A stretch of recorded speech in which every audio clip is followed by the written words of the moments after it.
Alright, So, you and starting my again, or? okay, I will just Like, edit what that out. silence? Perfect time. I will just edit that out, okay? Don't worry. My first guest is Zach, aka ZeroEmpires. Welcome to the podcast, Zach. Hello, thank you for having me. Okay, first of all, how did you come up with your name, ZeroEmpires? Okay, I kind of expected this question after last week's podcast. So I mean, basically, when I started getting into Age of Empires again, I needed to come up with like an online name. And at the time, I was really bad, and I know I'm still pretty bad, but I thought, if I'm bad at the game, and the game Age of Empires is about, building an empire, building your empires, because I'm so bad, I'm never gonna have one. So hence Zero Empires. Yeah, I thought of that. I think I could have guessed it actually, but so that was around 2011, maybe. Yeah, 2012? Yeah. around like summer 2011. Okay, so how did you get into casting? Who brought you to casting or making YouTube videos? Or was it just you yourself who thought, oh, there are so many awesome recorded games that I can just put on YouTube because I have free time? Or why did you do it? Okay, Why did you yeah. start YouTube and why did you start casting and broadcasting games? That's a really good question. There's like quite a few things, I guess, towards that. Basically, I rediscovered Age of Empires. Like, when I was when I was younger, when I was little, I used to play it a lot. Then there was a time period where I had kind of lost touch with it, and I rediscovered it through Voobly and started playing a little bit just for fun. And then I started going to YouTube, and I was looking for sort of Age of Empires 2 content. And I saw that there was, two channels at the time, Mr. Danish and Yeah. Resonance 22, who was AKA one Illuminates back in the days, Yes. right? Yeah. back then, Illuminite, and they both had fallen inactive. And I kind of thought, this is a great thing. It would be great to share Age of Empires with people because, I'd recently just rediscovered it, and I thought, it would be really good to kind of try and get the word out there, and spread the word that Age of Empires is still alive and it's doing well. So that's kind of what inspired me to do it. But at the same time, back then I used to watch a lot of esports as well, like StarCraft and things like that. And I thought, you know what, it would be really awesome if we could kind of get something similar going for Age of Empires 2, and not just be like, okay, here's a recorded game, let's talk about it a little bit, but actually try and give it some more oomph, a little bit more like esporty feel to it. And I mean, that's kind of what I wanted to achieve, really. And you have gone a long way since then, of course. I mean, like Age of Empires in this regard with streaming and casting and overall audience is bigger than ever, I guess. And Oh, you have taken yeah. a big part in that, actually. So, how did you start out exactly? Like, what was your point of what was your beginning point? Like, did you have a fancy computer or anything, or did you just start out with a laptop and I don't know? Yeah, I started out with a laptop and the laptop mic. It was horrendous. Actually, I remember we used to have like this really, really old karaoke set. And one day I was like, okay, I can't use this laptop mic. It's terrible. And I grabbed this like karaoke mic, and it was just so horrendous. Really like outdated old junk, basically. My laptop at the time was terrible.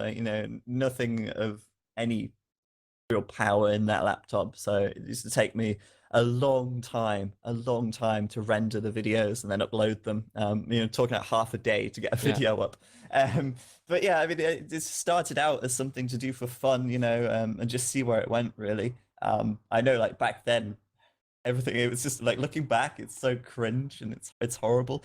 But I started doing a few deathmatch games to begin with because I used to play deathmatch on the Zone when I was little, and I liked deathmatch. I still like deathmatch, but RM random map has certainly grabbed me a little bit more recently. Okay, yeah. I watched an old video, I think Cloud versus Viper on YouTube when I was bored a little bit, casted by you, and there was a little like box which said, "This is an old video. If you want newer videos with better quality, look on my channel," or something like that. Yeah. I found Well, it I pretty kind of funny. added them in because those old videos, they get so many views. Just like I Yeah, don't know because how. because they already have so many views, so they get recommended easier on YouTube. Yeah, and they end up in the sidebar, and people Yeah, click them, and then they watch this video and they think, "Bloody hell, what is this shoddy ass crap?" And yeah, but I mean, that's why I put the note there. You know. yeah, but I mean, these videos are very old, so they notice that they're Oh very yeah. old, so they will eventually check out the channel anyway, most of the Hopefully, times, I yeah. think. And I don't think that the equipment matters too much in the beginning because most streamers, most famous YouTubers, even on a variety of games, started out little by with shitty equipment and everything, and it doesn't matter too much on when it's enjoyable content, I think. And that's what you're aiming Yeah, for. I agree somewhat about that. I think like nowadays, standards have obviously increased a lot because in the last 3 years, the average PC is now a lot stronger, better hardware, and it's more affordable as well. So you know nowadays I feel like there's no real excuse not to have at least some level of quality, and I think everyone should try and aim for that. But 4 years ago, when it's most people had lower end technology compared to what we have now, it's amazing how in 4 years so much can change. um a lot of people have grown from a background where there's just like very very little quality there, but I do think the standards have been increased recently in across the board, really. Ah, okay. So next question would be what target group were you aiming for, or which group of people do you want to aim for with your casting, with your YouTube, with your streaming? Like more the Okay, casual well, players or like the entire community? yeah, I mean a bit of both, really, because I feel like even if you're able to get people excited about something, then and go for like a shoutcast style rather than an in-depth analysis, then that's obviously going to appeal to a very wide amount of people. People who are more like accustomed to AoE and they've been playing for many years, probably don't find that kind of thing as entertaining because they're looking for a deeper analysis because they understand the game so well. But it doesn't mean that they can't come along to a stream and get excited by what they're seeing and the casting that's going on. But yeah, I mean, mostly the target audience is like lower level players. I mean, I know myself that I'm not the best player out there by any means. So it's really just entertainment, and I feel like for a lot of players out there who are still new to AoE or may have rediscovered it through Steam or just coming into the game. But there's a lot of people every day. There's new people rediscovering or actually picking up AoE for the first time. I do try and put some like basic sort of information in there, and I do try and be somewhat informative. But obviously, since I'm not an expert player, it's difficult for me to give a real in-depth analysis of a game, and so I tend to go for more of a shoutcast style. Yeah, we're not really shouting in comparison to other casters, I Yeah. think. That's what I was wanted to talk about as well, is the different styles of casting. There's some casters like Manbor Katsune that are really only about entertainment rather than more like informative or describing casting styles. I myself started casting a few months ago or so on Woobly official, and I would describe myself as more of a describing caster who assumes a lot of things. They don't have to be become true or anything, but I like to speculate a lot about the game. Not too much about stating the obvious like you see on the screen. I don't really like that, and a lot of people called me out to call a lot of bullshit in the games when I predict things wrong or so. Right. But yeah, what my point is that I don't want to be too redundant with my commentary. Is the point like when you repeat everything, it gets kind of, yeah, as I said before, redundant, and you repeat yourself over and over again. Like if you have two Arabia style of maps, you would say exactly the same thing about the meta basically. So how are you trying to avoid that, or is it more like you want to like give an depth analysis on every single game, or is it that you leave some things out as a given? Yeah, I mean, I'm not going to point out like really obvious stuff, but I think, every game is different. There's no two games that are the same in AoE. And like the thing is, I've seen thousands of games, and although like I'm not a player who plays regularly and has, the good mechanics of the game in terms of like my ability to play fast and actually play at a high standard, I do feel like I have got a fairly solid understanding of a lot of these games because I've seen experts play for the last 4 years, and a lot of what I've seen has obviously been learned, and I can kind of um, think back on all of these games and kind of see similarities and differences between what a player did then, what a players might do now. So for me, I think it's about getting people excited and giving them the sort of like the energy of what's going on. Like, everyone can get excited about some really nice micromanagement, for instance, and that's great. But also trying to give a little bit more analysis as well. And I think to be honest with you, I do feel like I do a fairly good job. Obviously, I'm not at the level of some players out there, but a lot of the things I've said in the past have oftentimes been fairly replicated by the players. And after talking to them afterwards, it's like, yeah, I feel like I have got an understanding there. Yeah, definitely. So, what do you think about co-casting? I assume you're more like one of the commentators who prefer to cast alone or do solo commentary, or is that wrong? Um, yeah, I do enjoy casting alone, but I always feel like it has so much more potential to be better when there is a co-caster. I think the problem is that there's not many people out there who cast AoE, and the two people casting, they really have to work well together. And but by that I mean they have to complement each other. Yeah, the So chemistry has to work between them. the chemistry has to work, yeah. And you can't have one person like getting excited talking about something and then leaving a gap for the other person to step in and talk, but then that person not taking it or going Or off on a different yeah, tangent, or it has to flow well. And so far, like I've not found really many people who I can work together with in that sense. And yeah. I I think think because it's Resonance more like 22 is good like for that. you're a little bit of a dominant caster, if you know what I mean. Like, you'll like to Yeah. take the initiative in casting, and that's why it's so hard for others maybe to step in at the right time. Well, to complement your commentary. Let's put it that way. I think so.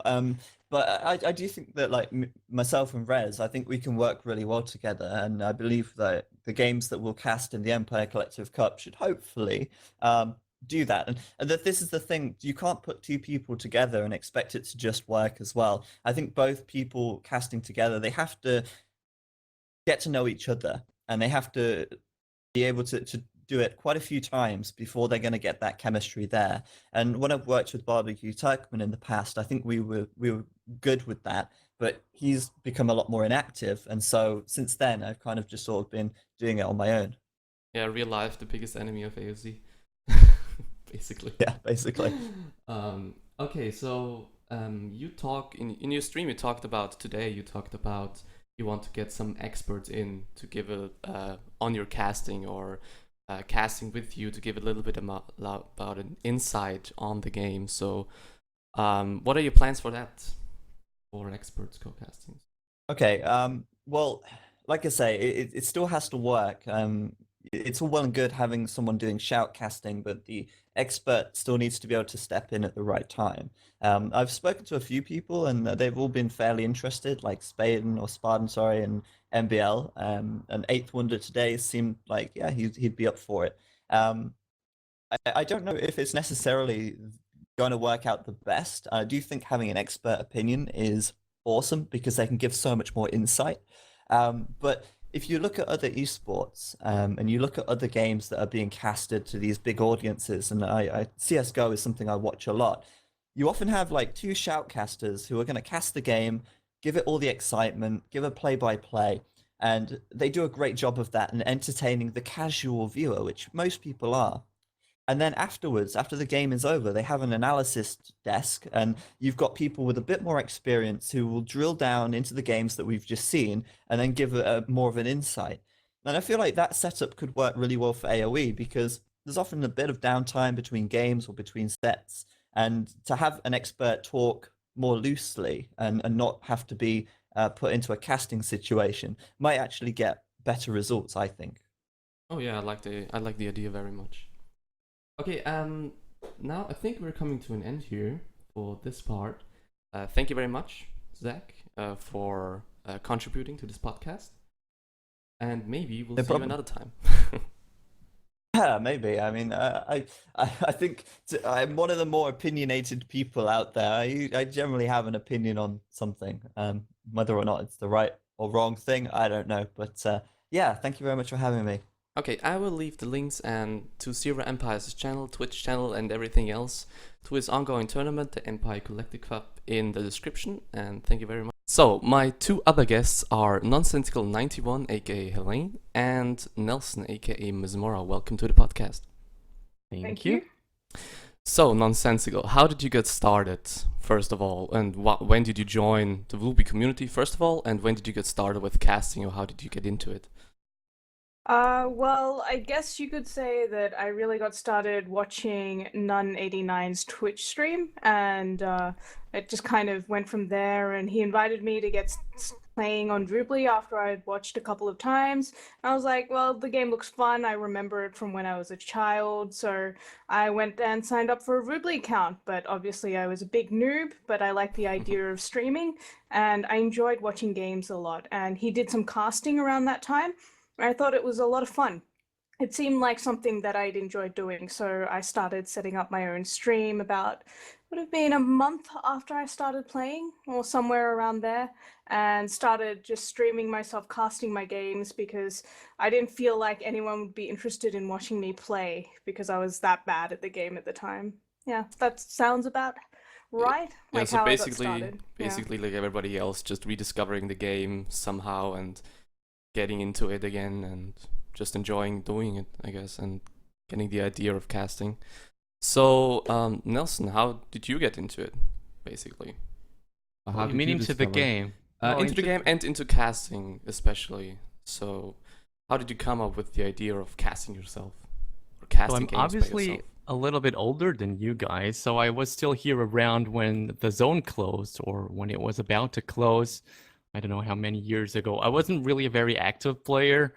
I was more of a, well, I came on online to play like once or twice a month. But then I just, someday, I just saw Viper streaming. I had no idea who Viper is. I had no idea what Twitch is. And I was just completely hooked by Viper, how we can play that fast and how amazing the game still is. And I just came back to the community around that time. I think it was like 2 years ago, something around that. About casting, well, my job, I'm a professional pianist. It has something sort of related to it. So whenever I give a concert, I always talk with the public. I explain a little bit about the pieces I play. I let them ask me questions. I answer questions. So this thing of talking to people and sort of improvising is not new to me. So the idea of actually casting never really scared me. And I don't know, someday someone just asked me if I could stream a game. It felt good. People sort of told I was okay doing it, so I just kept on doing it, I guess. That's how it all Okay, so happened. and how did you get to cast on Will Be Official specifically? Well, Like- so I was, I think you weren't here around that time, but can you remember the Top Experts League? So that was a tournament that I organized. Well, Top Experts League, I know Top Experts League number 4, I guess. Yeah, or number 5, exactly. the So last the, one. So I the I was around like 1 year. 1 year I got into Woobly. I got like fall 2014. Yeah, Well, so I before guess that. you only saw the 2 last ones. But the first one, I organized it all by myself. I sponsored it too. And I obviously was searching for someone to stream the games because I couldn't stream them myself. So that's where my relationship with Tav began. I asked him for help, and I just slowly but surely got into the Boobly team and then got promoted. And one thing led to the other thing, and yeah, now here I am, streaming from time to time as well. And Helene, with you, how did you get into the Woobly staff or the Woobly official, well, group, so to speak?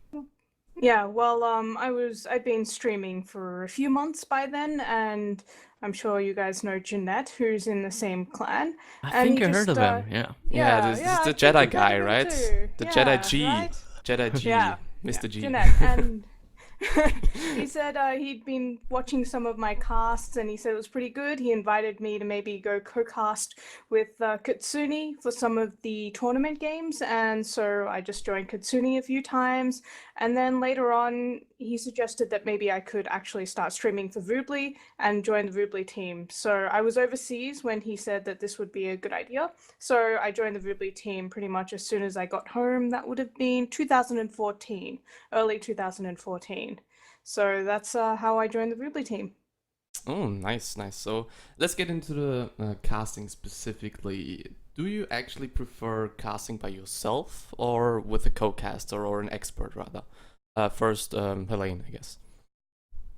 I think it really comes down to certain people. There are certain people that I find are easier to co-cast with or cast with. Obviously, the more you cast with a certain person, the more comfortable you become casting with them, because you find that you develop that sort of rapport where you know when to talk and you kind of know when the other person's going to talk. But solo casting is much easier compared to casting with someone that you may not cast with a lot. It's also a lot more tiring. It's nice to have top experts. There are some who are really hard to get information out of, who don't really want to talk a lot, and then there are some who you kind of feel like you need to take the backseat and let them talk a lot. It's just different, I think is the best way to put it.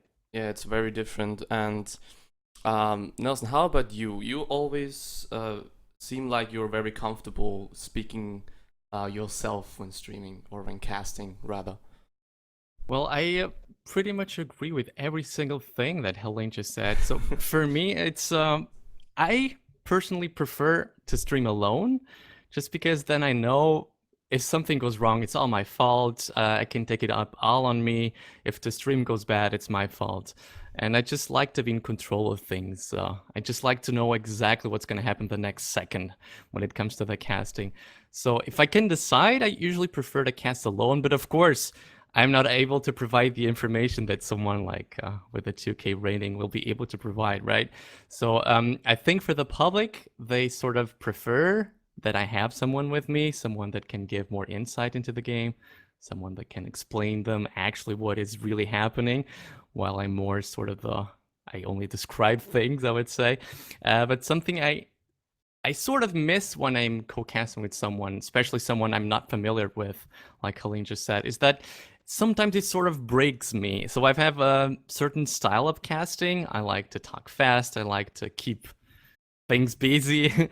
And I sort of feel like if someone is co-casting with me, someone that isn't really used to cast, sometimes I feel like the pace slows down a little bit. And that's when I feel like the casting, come on, man, Kills just the vibe. talk faster. Yeah, just talk faster, man. Come on. Bring in the ball. Just keep on going, keep the rhythm. But of course, it's just exactly like Helene said. It's very different. Really depends on who you're casting with. And I mean, I know, for example, someone like Katsune and Bem. I always feel like they do a much better job when they cast together, because they're just so much used to each other. They know exactly how to do things. But then again, it's just a totally different style of casting, I think. Yeah, so I guess the chemistry just has to be there. You have to be involved with the other person if you're co-casting before you're actually casting, because otherwise it's going to be difficult. Yeah, and it really is a thing that develops, right? So you can't really expect to have it from the first time. It's something that needs to mature a little bit, and people need to sort of feel when can they speak, when should the other one speak, and that requires a little bit of training or just experience, I guess. Yeah, because sometimes it just ends up as, one person is speaking, then there's a lot of silence, and then both persons are talking at each other and at the same time. like, Yeah, yeah, that's the the same kind of time. thing I don't know. It just feels so awkward, and I cringe so much when there are this, even if it's only like 4 or 5 seconds of silence. I'm like, come on, say something, man, say something. I Yeah, don't know, and but a lot of other probably viewers just will me. probably cringe as well, and that's not good. Yeah. on Yeah, but then stream, again, so- I think Helene is another great example. I mean, she knows exactly how not to allow such things to happen. She's also very fast-paced and Yeah, Yeah. but in my opinion, team games are much easier to cast with another person. Oh, I don't know about you, Helene. I couldn't disagree more. Oh, you mean with another person? Yeah, that's right. Because there's just so much things happening on the mini map. You just can't keep looking everywhere. So you need someone to sort of tell you, look, something is happening on the other side. But maybe Helene has a different opinion. I think it's just you have to try that much harder when you're casting with another person. I have to be not only thinking about what's going on in the game, I have to be thinking about, do I need to be encouraging them to talk more? Do I have to be asking certain questions so that they'll respond about how they feel about a build or where the game is going? Or if they like to talk a lot, I have to think about, well, where can I actually slot in what I want to talk about? Like who is where, the teams and introductions and things like that. But for team games, I guess if it's someone that you casted with enough, or it's an expert who probably is happy to have you just introduce the game, as long as you tell them, I'm just going to introduce everything quickly, and then we can talk about what you think is going to happen and how you think the game is going to go, then I actually do prefer a co-caster for team games, yes. Okay, so another thing I wanted to specifically talk to you about, Helene, is like, do you make any difference when casting on an official channel or your private channel, or do you just keep it the same or try to keep it the same? Well, casting on my own channel, I will pay a lot more attention to the chat. This is in part because of ChatBridge, which allows the messages to pop up in the game, so I can keep up with it a lot easier. And also because when I'm casting on the official channels, there's so much more going on. There are so many more people talking and all of that. So yes, it will be different. Also, no webcam for official tournament casts. That's just not something that I will ever do. I think that in a tournament game, it's serious. The games should be what we're focusing on, whereas for a casual game, I might just throw the webcam up there. It will be a lot more easygoing. I might stray away from the game sometimes, go on a tangent, whereas I will try to focus 100% on the game as much as possible in tournament games. Okay, nice. And Nils, did you ever think about casting a game yourself on your own channel? Well, I've sort of did it a couple of times, but I wanted to pick up on something that Helene said, which I think it's quite important. She said that when it comes to a Woobly, to an official stream, the game should be the main focus. And that's really something I think people, the community should sort of acknowledge. Because whenever I watch other games with professional casting, people almost never talk about the casters, right? They just don't, it just doesn't matter. The casters are there to sort of help you understand a little bit the game, but they are not the main thing. So for me, when someone doesn't say anything about the caster, that's when you know everything went all right. If even if no one gives you any compliment, or if Even no even one... when they're saying, "Oh, it was great casting," blah blah blah. Well, of course it's nice to hear. Of course, you like people to tell you did good. Of course, so we're human. But I mean, when no one says anything, I think that's also where when I did all right. It was okay, because that means the game was the main focus and no one missed anything. Because people, they did tell you if something goes wrong, they tell you straight away, right? They're not gonna try to be nice. They will let you know you messed up with something, right? Like man flamed me as I forgot the achievements 2 times in a row. It was Oh, I get that a lot. I keep forgetting the achievements as well. Yeah, but because, you're so used to it to just do F10 enter or something and just quit the game. And yeah, right. Normally the achievements pop up after a game, and when you're spectating, the achievements don't pop up anymore, so you have to select them. And I sort of feel like when you've got the overlay, the spectator overlay and dashboard, you've got so much information right there. I really don't think that checking the achievements which is a nowadays, really great addition, by the way. The overlay and the dashboard. Of course. I'm such a fan. Of course. Such a fan. I mean, you weren't here when we didn't have this. No, I didn't. I wasn't here when you didn't have the spectator. When you didn't have the spectator thing. When you had to co-op and everything. It did. That was. I can still clearly remember when Viper sort of announced it on ASC Zone that the COT tournament, the Clash of the Titans tournament, would be streamed with the spectator mode. I think it was only on the last stage. people just went completely nuts. I mean, we were just, what? How is it possible with this game? No official support anymore, and still something like this happening. Yeah, but anyway, even the dashboard blows my mind. Kind of that this even work. Like, yeah, we just keep don't on know improving, anything. right? Yeah. Keep on improving. It's only with community help. I think that's really, really incredible. But anyway, going to your question before, why I don't cast in my own channel, I don't know. When I'm on my own channel, I just like, you know, to be a free spirit, to just use bad words as often as I want, to just rage at everyone as much as I want, because I'm sort of not allowed to do it on the bully streams, of course. But maybe if the opportunity rises to sort of cast a little bit in my own channel, why not? Okay, But so Nelson, Hmm? we watch your streams for the salt. Where will Well- the salt go if you're casting? But then again, I'm not the best one right there, right? Because we've got Richard. So if people want to see Salt, I will just forward everyone to Richard's stream. That's where you get the Salt.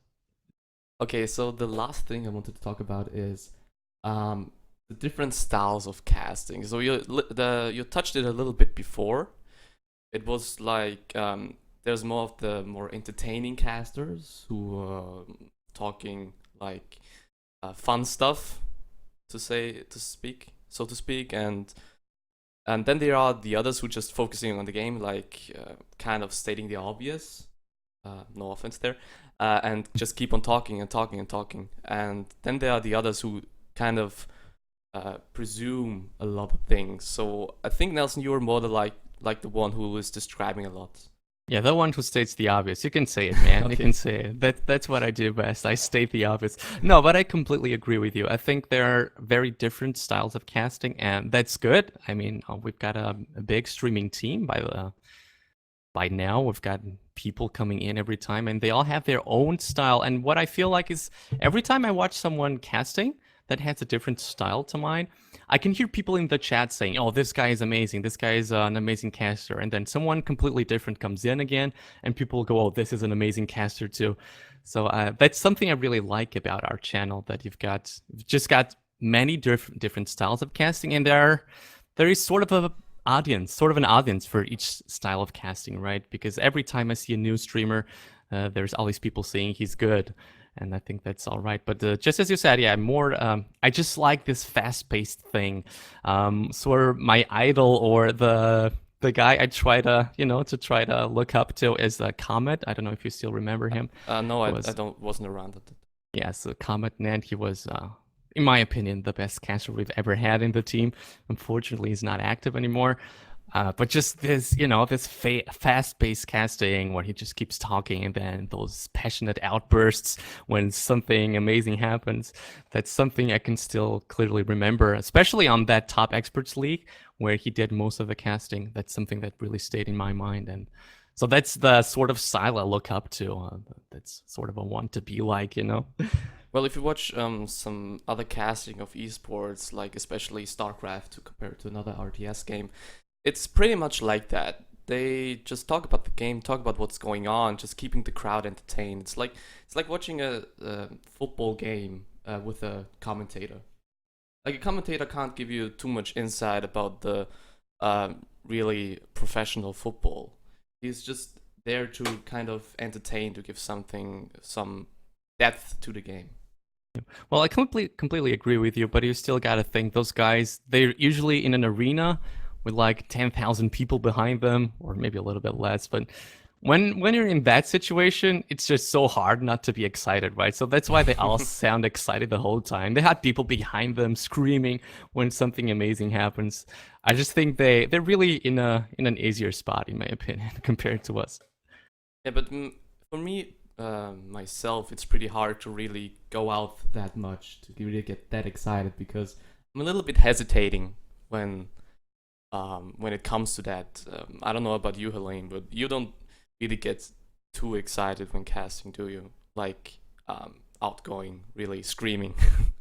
Well, screaming has never really been my thing, but when I just started casting, I would get really excited, but then people told me that as I get more and more excited, I talk faster and faster, and that makes it really hard to keep up. Yeah, but because it's I'm just natural. this- It's same with yeah, Nelson.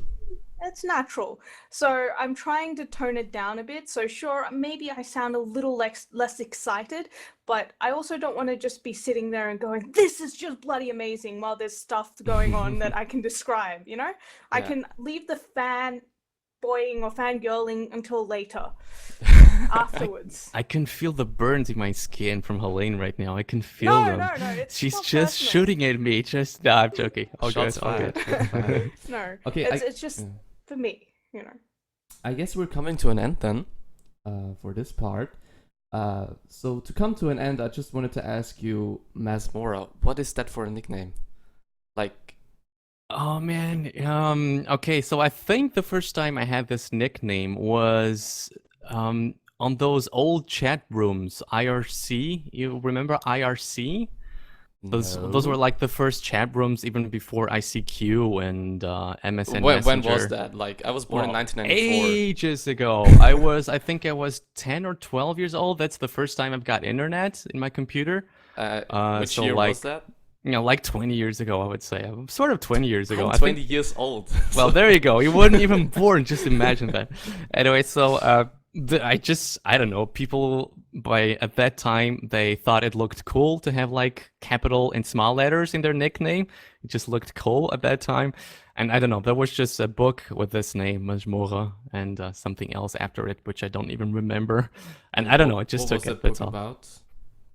It was a ridiculous book. Wasn't even a decent book. I can't really describe it. It was sort of a horror book, but really bad. But that's just the kind of things I was into at that time, at least.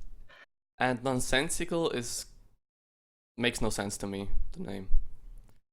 But why does it make no sense? Well, it makes perfect sense. She only says nonsensical stuff. Oh, obviously. Yeah, obviously. Okay. And, Well, 91 is pretty much a given.